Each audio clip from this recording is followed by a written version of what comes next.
વિચારો કે એક પત્નીએ પોતાના જ પતિની હત્યા કરીને તેના જ ઘરની અંદર આવેલા શૌચાલયની અંદર તેને ચણાવી દીધો। મિત્રો, આજે હું તમને એવી બે પત્નીઓની સત્ય ઘટના જણાવીશ જેમણે પ્રેમ અને લાલચમાં આવીને પોતાના જ પતિઓ માટે એવો ખોફનાક પ્લાન ઘડ્યો કે પોલીસના પણ હોશ ઉડી ગયા અને એક પત્નીએ તો પતિની લાશને એવી જગ્યાએ છુપાવી કે જ્યાં તમે સપનામાં પણ વિચારી ન શકો। નમસ્કાર મિત્રો, સ્વાગત છે તમારું આપણી ચેનલમાં। આજે વિડીયોમાં હું તમને એવી બે સત્ય ઘટનાઓ જણાવીશ જેમાં પ્રેમ, દગો અને એક એવી સાજિશ છે જેણે પોલીસને પણ વિચારતા કરી દીધા। આ વાર્તાઓ સાંભળીને તમને થશે કે ખરેખર માણસ આટલો ક્રૂર હોઈ શકે? તો ચાલો કોઈ પણ વિલંબ વગર શરૂ કરીએ આજના રૂવાડા ઊભા કરી દે તેવી વાર્તા। આપણી પહેલી વાર્તા મધ્યપ્રદેશના કરાહલ વિસ્તારની છે, જ્યાં રમાકાંત પાઠક તેમની પત્ની સાધના અને 3 બાળકો સાથે રહેતા હતા। રમાકાંત એક શાળામાં કામ કરતા હતા, જ્યારે તેમની પત્ની આંગણવાડીમાં નોકરી કરતી હતી। ઉપરથી જોતા પરિવારની જિંદગી એકદમ સામાન્ય અને ખુશહાલ લાગતી હતી। તારીખ 25 ડિસેમ્બર 2025 શિયાળાની સવાર હતી। સવારે 5:15 વાગે રમાકાંત પાઠક પોતાના ઘરેથી નીકળ્યા। જતા સમયે તેમણે તેમની પત્નીને કહ્યું કે તેઓ કોઈ કામથી શેષેપુર જઈ રહ્યા છે અને જલ્દી પાછા ફરશે, પણ કલાકો વીતી ગયા, સાંજ પડી ગઈ, છતાં રમાકાંત પાછા ન આવ્યા। પરિવારજનો ચિંતામાં મુકાયા। આખી રાત શોધખોળ ચાલી પણ કોઈ પત્તો ન લાગ્યો। બીજા દિવસે એટલે કે 27 ડિસેમ્બરે એક ચોંકાવનારા સમાચાર આવ્યા। નોનપુર ઘાટીમાં એક વ્યક્તિની લાશ મળી આવી। પાસે જ એક બાઇક પણ તૂટેલી હાલતમાં પડી હતી।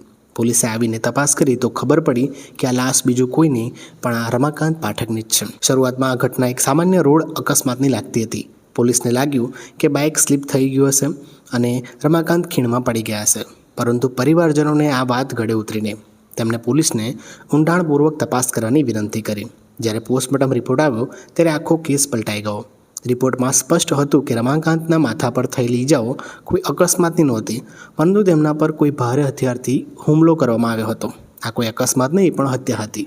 હવે પોલીસે હત્યાનો કેસ નોંધીને તપાસનો દોર શરૂ કર્યો।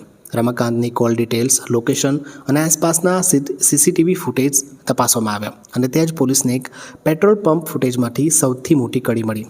ઘટનાવાળા દિવસે રમાકાંત એક યુવક મનીષ અને તેના મિત્ર સાથે પેટ્રોલ પંપ ઊભા હતા અને સામાન્ય વાતચીત કરી રહ્યા હતા। રમાકાંતને એ ખબર નહોતી કે આ જ લોકો થોડા કલાકો પછી તેમનો જીવ લેવાના છે। પોલીસે મનીષને પકડ્યો। પહેલાં તો તેને પોલીસને ગુમરાહ કરવાની કોશિશ કરી, પણ જ્યારે કડકાઈથી પૂછપરછ થઈ ત્યારે તેને સત્ય વાક્યું। એ સાંભળીને પોલીસ પણ દંગ રહી ગઈ। આ પૂરી સાજિશ પાછળનો માસ્ટરમાઇન્ડ કોઈ દુશ્મન નહીં પણ રમાકાંતની પોતાની પત્ની સાધના હતી। વાત જાણ્યા હતી કે મનીષ જે હતો એ રમાકાંતની ઘરની નજીકના પેટ્રોલ પંપ પર કામ કરતો। સાધના રોજ ત્યાંથી પસાર થતી અને ધીમે ધીમે મનીષ અને સાધના વચ્ચે આંખ મીચોલી અને પછી વાતચીત શરૂ થઈ ગઈ। આ ઓળખાણ પ્રેમમાં બદલાઈ ગઈ। જ્યારે રમાકાંતને અફેર વિશે ખબર પડી ત્યારે ઘરમાં રોજ ઝઘડા થવા લાગ્યા। સાધનાને હવે રમાકાંત નડવા લાગ્યો હતો, તેથી સાધના અને મનીષે રમાકાંતને રસ્તા પરથી હટાવવાનો પ્લાન બનાવ્યો।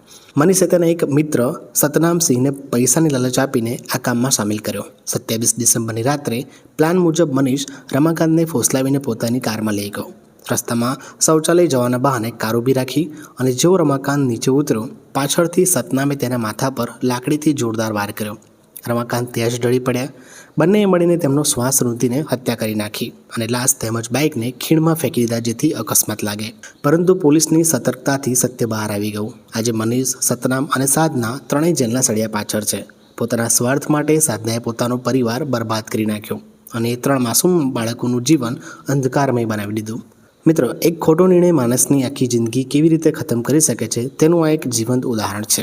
પણ જો તમને લાગે છે કે આ ઘટના ખતરનાક હતી, તો હવે બીજી ઘટના હું તમને સંભળાવવા જઈ રહ્યો છું તે આનાથી પણ વધારે ચોંકાવનારી છે, જેમાં પતિ લાપતા થાય છે અને તેની જ લાશ એક એવી જગ્યાએથી મળે છે જેની કોઈ કલ્પના પણ ન કરી શકે। પણ મિત્રો, એ માટે તમારે એક બીજા વિડીયોની રાહ જોવી પડશે, જે આપણી ચેનલ પર ટૂંક સમયમાં મુકાવાનો છે।